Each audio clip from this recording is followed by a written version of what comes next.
Hi, Tom Dixon here, your host of the Financial Experts Network. Well, it's October 1st, and it's that time of year to file that Fafsa form. So if you have children that are attending college, of course, this is a rite of passage, whether it's freshman year, senior year, etc. Now, it certainly can be daunting, the form itself, and I'm delighted to make available in the replay you're going to see momentarily, Mark Kantrowitz, who's literally the expert on the Fafsa form and everything about college financial aid. Some of the points that Mark will make that you'll hear in this video are really the highlights of a nearly 90-minute session I hosted with Mark on September 30th. You can find that full-length webinar replay on our website. It's posted in the description field, financialexpertsnetwork.com. And I encourage you to go to that because it has a wealth of information. Again, you'll get a taste of what Mark advocates for or recommends in the highlights you're about to see. But again, I encourage you to go to the full-length webinar replay. Now, some of the points that he'll make, you should apply, number one, no matter whether you think you won't get aid or not, because circumstances can change. And related to that, of course, to use federal student loans, guess what? You'll have to use the Fafsa form. Now, if you think you are going to be eligible for aid, you want to file as soon as you can because it's been proven, according to Mark, that those that file in the first 3 months get twice the amount of grant money. So again, you want to file early, but you want to do it wisely. So there are some moves that Mark will touch on in the highlights. And again, I encourage you to go and listen to the entire session. You'll find that on our website as well. Now, if you like this video and you want more education on other money matters or other personal finance matters, subscribe to our channel. We're posting replays from experts like Mark on a wide range of topics on a very frequent basis, and click the bell so you get notice of any time we post a new replay to this channel. So with that, I hope you find it helpful. And again, I hope you visit our website and listen to some of the past replays. And of course, feel free to join us for live webinars as well. So good luck, and I hope things work out well for you with your college planning. Today we're going to discuss how to apply for college financial aid for the 2022-23 academic year. In addition, we will discuss the new simplified Fafsa that goes into effect for the 2024-25 academic year to give you a preview of how the Fafsa is going to be changing and some of the immediate impacts of those changes. Now, to apply for financial aid using the Fafsa in 2022-23, the student and the parent, if applicable, should get an FSA ID at fsaid.ed.gov, which redirects now to the studentaid.gov website. The URL on the studentaid.gov website is very long, so I prefer to still use this shortcut. The FSA ID is a username and password that can be used to access certain federal U.S. Department of Education websites, most importantly the FAFSA, and it can be used to sign that FAFSA electronically. If you don't use an FSA ID to sign the online FAFSA, you will need to print, sign, and mail a signature page, which can add weeks of delays to processing your FAFSA. When you create an FSA ID, it is important to list the student's name exactly as it appears on the Social Security card, because the FSA ID is going to be matched with data from the Social Security Administration: name, date of birth, Social Security number, and the name on the Social Security card is the student's legal name. If you use a middle name or a nickname, it's not going to match, and fixing that will add delays. When you create an FSA ID, it's important to write down not just the username and password, but also the challenge questions and their answers, because you don't use this very often, so it's easy to forget.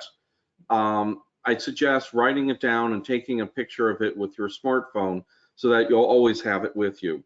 The password expires every 18 months, so you'll have to reset it once every year and a half. Now, after you submit the FAFSA, which is also known as Fafsa on the web. You can also submit it through the My Student Aid app on Apple and Android devices. You're going to get a confirmation page, which I recommend that you save because it includes a timestamp that shows when you submitted the form, and that sometimes is necessary. It's also going to tell you about potential grant and loan eligibility and a list of the colleges that were included on the FAFSA. You can list up to 10 at a time. It's best to do this as soon as possible on or after October 1st, because there are some types of financial aid that are on a first come, first served basis. Now, the benefit of using the online FAFSA as opposed to a PDF or print FAFSA is that it's going to save you a lot of time. The processing time is significantly reduced, just a couple of days as opposed to a couple of weeks. And that means that the colleges are going to get the information sooner and can send you an award letter sooner. And that's definitely an advantage if the student's trying to decide between two or more schools, trying to compare them based on the generosity of their financial aid offers, how affordable each college is. You're going to have fewer errors on the form. There are built-in edit checks that will identify things that are inconsistent and force you to fix them before going on to the next question on the form. There's also skip logic that means you'll have fewer questions to answer, because any question for which it already knows the answer, it's not going to ask you. There's also an IRS data retrieval tool which can transfer information from your federal income tax return into the FAFSA, which not only saves you time, but it also saves you hassle, because any data element transferred from the IRS is not subject to verification. So you might not be selected for verification. It used to be 1/3 of FAFSAs were selected for verification. Now it's dropped to 18%, in part because of the IRS data retrieval tool.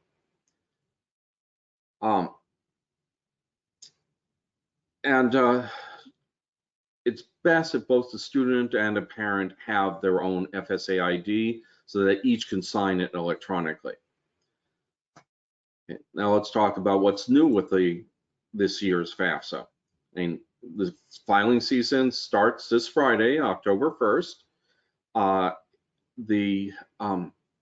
As I said, students who file it sooner get more financial aid. Generally, students who file it within the first 3 months get twice as many grants on average as students who file it later. Now, the FAFSA uses 2-year-old income and tax information because this allows more families to use the IRS data retrieval tool to transfer information from their federal income tax returns into the FAFSA. And most people will have filed their 2020 federal income tax returns, which is the year upon which the 2022-23 FAFSA is based, by October 1st. I mean, April 15 was the deadline. If they got an automatic 6-month extension, that would be October 15. Now, even if 2021 income is lower, you still have to use 2020 income, but then you will contact the college and appeal for them to consider that your income has decreased, maybe job loss or pay cuts, but that has to go through the appeals process. You can't do it on your own. Okay. Now, there have been changes to several of the tables used in the federal financial aid formula. The income protection allowance and asset protection allowance that shelter a portion of income and assets have changed. The student income protection allowance is now just above $7,000, $7,040. The parent income protection allowance for a family of 4 with 1 in college is now a little bit more than $30,000, and the adjustment for additional family members is $4,700. So if you have 5 to add $4,700, each additional college student reduces the parent income protection allowance by about $3,300 because those costs are covered through the college's cost of attendance. Now, the asset protection allowance has been dropping. For single parent households, it's 0 now. It's completely disappeared. For 2-parent households, It's $3,700 for age 48, which is the median age of parents of college-age children. The maximum one amount is $5,900 for age 65 and older.